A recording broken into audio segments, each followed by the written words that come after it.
Ribozymes are RNA molecules that have the ability to catalyze specific biochemical reactions, including RNA splicing in gene expression, similar to the action of protein enzymes.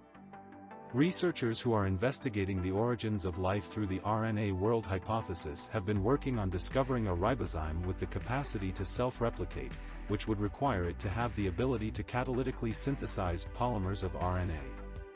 This should be able to happen in prebiotically plausible conditions with high rates of copying accuracy to prevent degradation of information, but also allowing for the occurrence of occasional errors during the copying process to allow for Darwinian evolution to proceed.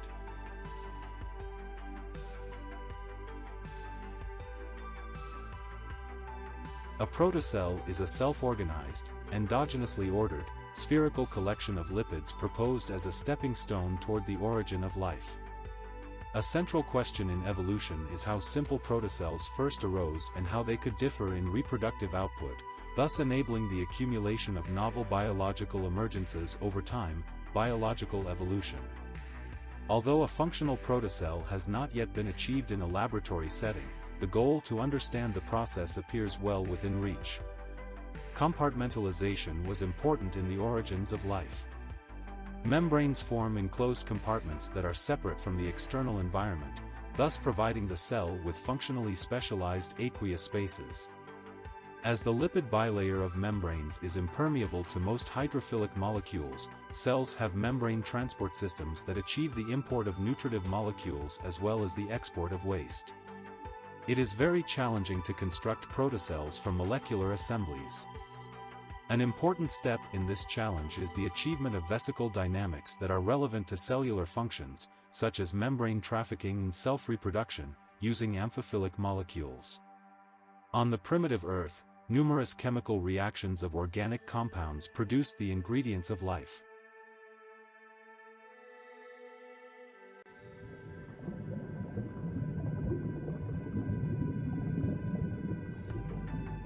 A prokaryote is a single-celled organism that lacks a nucleus and other membrane-bound organelles.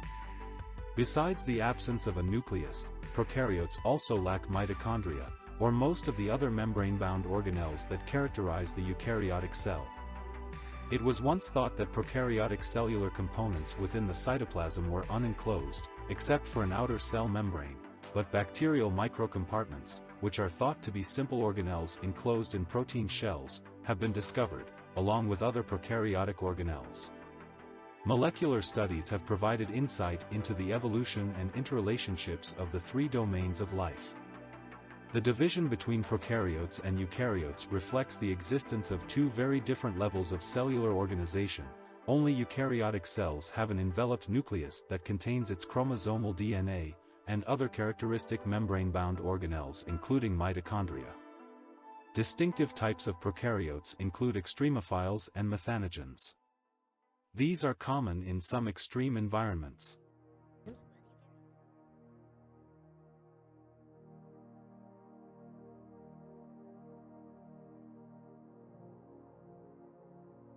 The eukaryotes are usually now regarded as having emerged in the archaea or as a sister of the Asgard archaea. This implies that there are only two domains of life, bacteria and archaea, with eukaryotes incorporated among archaea. Eukaryotes represent a small minority of the number of organisms, but, due to their generally much larger size, their collective global biomass is estimated to be about equal to that of prokaryotes. Eukaryotes emerged during the Proterozoic Eon. Eukaryotic cells typically contain other membrane-bound organelles such as mitochondria and Golgi apparatus. Chloroplasts can be found in plants and algae. Prokaryotic cells may contain primitive organelles. Eukaryotes may be either unicellular or multicellular, and include many cell types forming different kinds of tissue.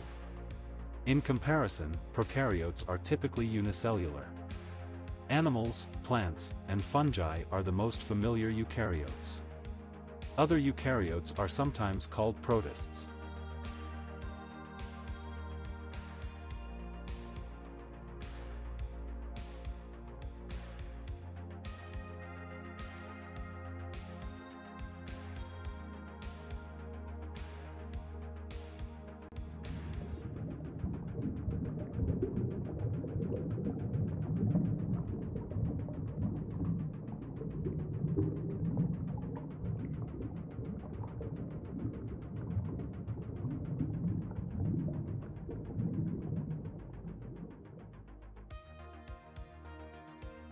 Protorospongia is a genus of single-celled aquatic organisms which form colonies.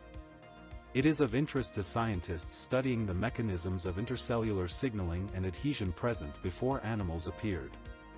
Basically, this is how marine sponges are made, since sponges are including in the animal reign.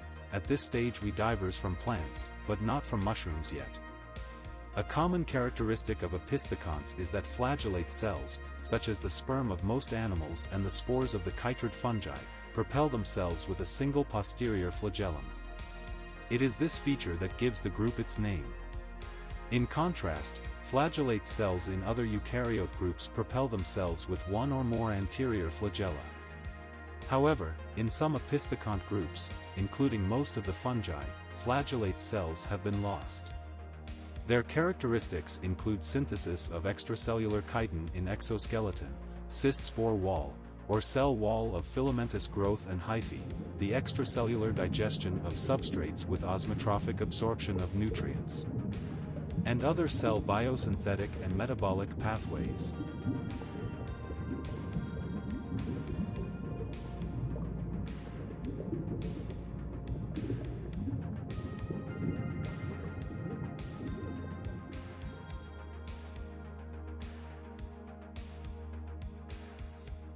Finally, we begin to see true animals here.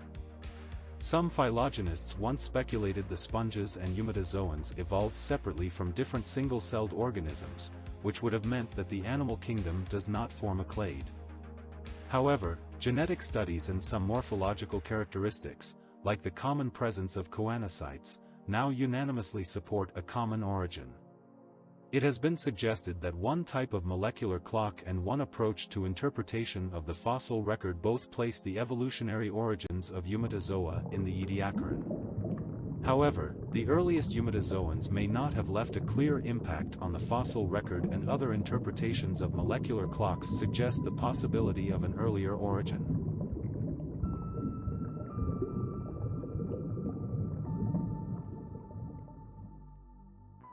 Bilateria are animals with bilateral symmetry as an embryo. This also means they have a head and a tail, as well as a belly and a back. Nearly all are bilaterally symmetrical as adults as well. The most notable exception is the echinoderms, which achieve secondary pentaradial symmetry as adults, but are bilaterally symmetrical during embryonic development. Having a front end means that this part of the body encounters stimuli, such as food, favoring cephalization, the development of a head with sense organs and a mouth. The body stretches back from the head, and many bilaterians have a combination of circular muscles that constrict the body, making it longer, and an opposing set of longitudinal muscles that shorten the body. These enable soft-bodied animals with a hydrostatic skeleton to move by peristalsis.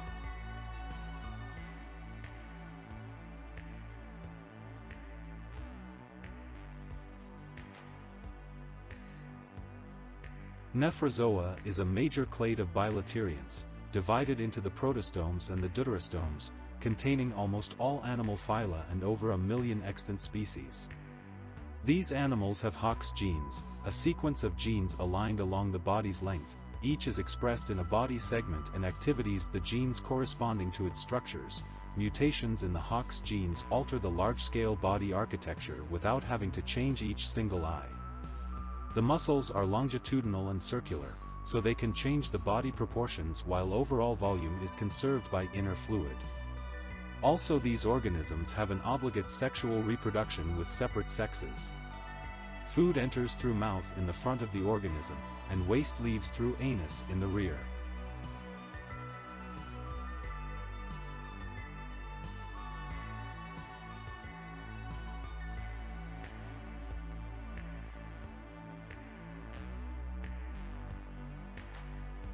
Deuterostomia are animals typically characterized by their anus forming before their mouth during embryonic development.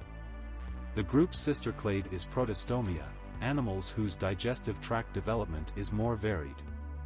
Except for the echinoderms, both the hemichordates and the chordates have a thickening of the aorta, homologous to the chordate heart, which contracts to pump blood. This suggests a presence in the deuterostome ancestor of the three groups, with the echinoderms having secondarily lost it. These organisms have rudimentary eyes called pinhole eye. Each receptor receives only light from a very specific direction, forming an image on the retina. A segmented heart pumps the blood and water leaves through pharyngeal slits that may contain gills.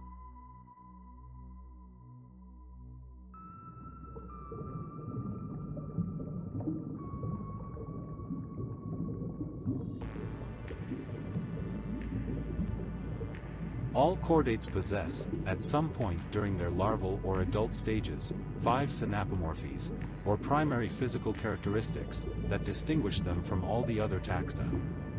These 5 synapomorphies include a notochord, dorsal hollow nerve cord, endostyle or thyroid, pharyngeal slits, and a postanal tail.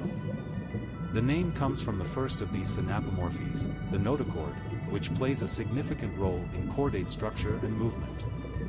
Chordates are also bilaterally symmetric, have a coelom, possess a circulatory system, and exhibit metameric segmentation. In addition to the morphological characteristics used to define chordates, analysis of genome sequences has identified 2 conserved signature indels in their proteins, cyclophilin-like protein and mitochondrial inner membrane protease, which are exclusively shared by all vertebrates, tunicates and cephalochordates. Also, they have dorsal hollow spinal cord that contains most neurons of the body and widens into a brain in the front.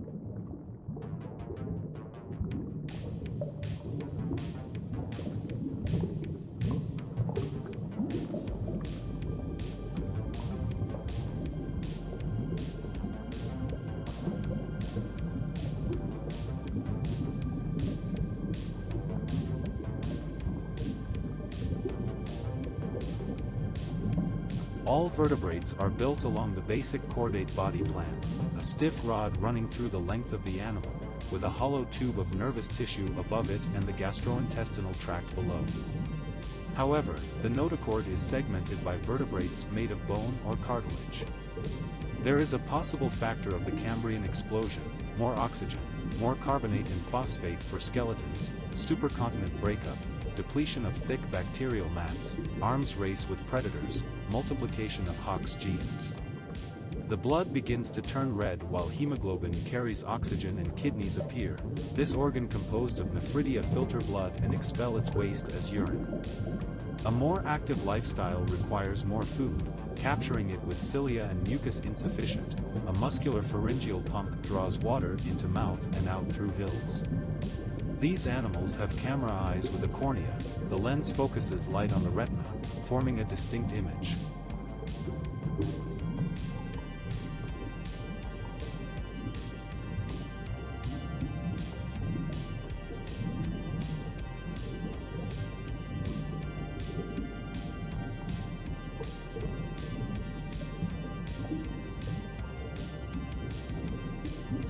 Ostracoderms are the armored jawless fish of the Paleozoic era. The term does not often appear in classifications today because it is paraphyletic and thus does not correspond to one evolutionary lineage. An innovation of ostracoderms was the use of gills not for feeding, but exclusively for respiration. Earlier chordates with gill precursors used them for both respiration and feeding. Ostracoderms had separate pharyngeal gill pouches along the side of the head, which were permanently open with no protective operculum. They are among the earliest creatures with bony heads.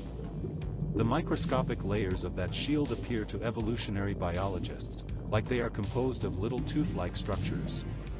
These animals have pineal eyes, exposed part of pineal gland that perceives daily and seasonal changes of light. Muscles contract to squeeze water through the gills. As they relax, elastic cartilage bars open the mouth to draw in more. Also, some fish have paired flaps that help the body to keep its balance. The tail fin is often asymmetric.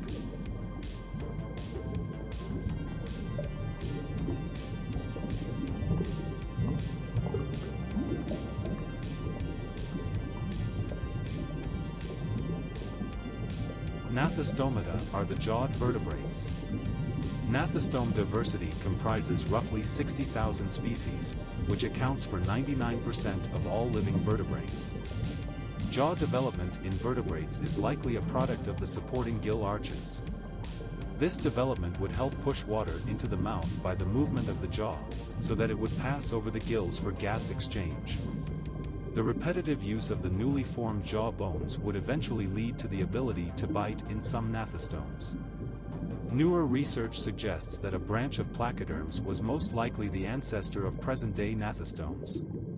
A 419-million-year-old fossil of a placoderm named Entolognathus had a bony skeleton and anatomical details associated with cartilaginous and bony fish, demonstrating that the absence of a bony skeleton in chondrichthyes is a derived trait.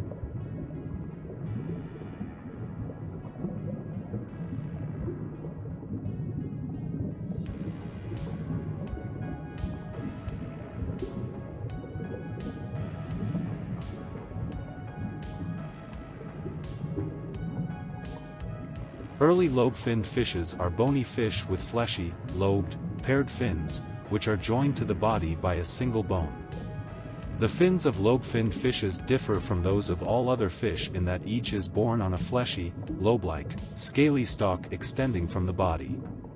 The scales of sarcopterygians are true scaloids, consisting of lamellar bone surrounded by layers of vascular bone, dentine-like cosmine, and external keratin. The morphology of tetrapodomorphs, fish that are similar looking to tetrapods, give indications of the transition from water to terrestrial life. Pectoral and pelvic fins have articulations resembling those of tetrapod limbs. The first tetrapod land vertebrates, basal amphibian organisms, possessed legs derived from these fins. Many early sarcopterygians have a symmetrical tail. All sarcopterygians possess teeth covered with true enamel. Lungs form a vascularized pouches of the gut. Life in oxygen-poor freshwater forces the fish to obtain it by swallowing air. Marine fish drink seawater and expel excess salt through gills. Freshwater fish absorb salt through gills and expel excess water in urine.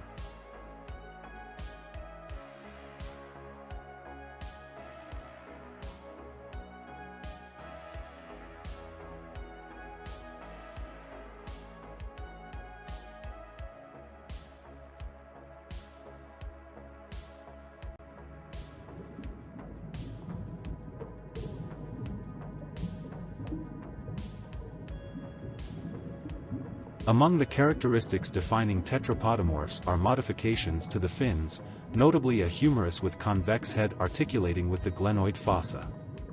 Another key trait is the internal nostril. Most fish have two pairs of nostrils, one on either side of the head for incoming water and another pair for outgoing water. Early tetrapodomorphs such as Kennichthyes had excurrent nostrils that had migrated to the edge of the mouth. The notochord remains continuous, but is wholly surrounded by vertebrae along with spinal cord. The fins of the modern coelacanth move in a pattern similar to a walking amphibian. These fish probably lived in murky rivers and spent much time just below surface, with eyes, nostrils and spiracles exposed. Mass extinction in oceans, maybe because of mass bacterial blooms caused by nutrient excess caused by erosion caused by plant growth on land.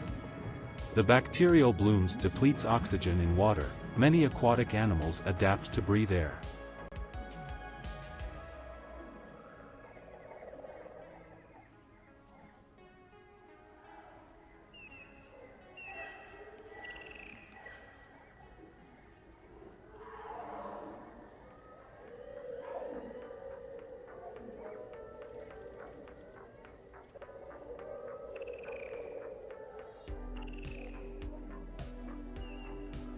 A rise in global oxygen content allowed for the evolution of large, predatory fish that were able to exploit the shallow tidal areas and swamplands as top predators.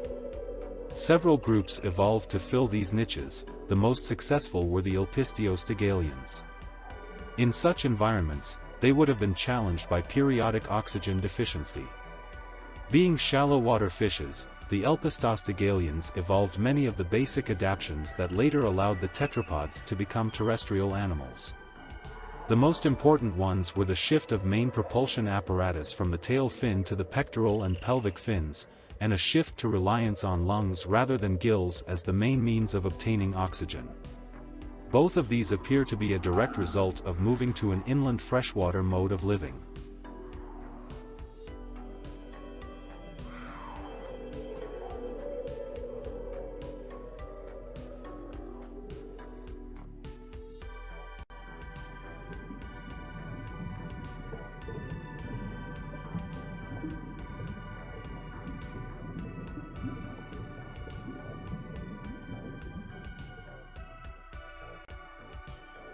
The specific aquatic ancestors of the tetrapods and the process by which they colonized Earth's land after emerging from water remains unclear. The transition from a body plan for gill-based aquatic respiration and tail-propelled locomotion to one that enables the animal to survive out of water and move around on land is one of the most profound evolutionary changes known. Tetrapods have numerous anatomical and physiological features that are distinct from their aquatic fish ancestors. These include distinct head and neck structures for feeding and movements, appendicular skeletons for weight-bearing and locomotion, more versatile eyes for seeing, middle ears for hearing, and more efficient heart and lungs for oxygen circulation and exchange outside water. Plant growth outpaces decomposition, removing carbon dioxide from air and locking it into coal beds, causing an ice age as the greenhouse effect weakens. Able to move on dry land, these amphibians remain dependent from freshwater for skin hydration and reproduction.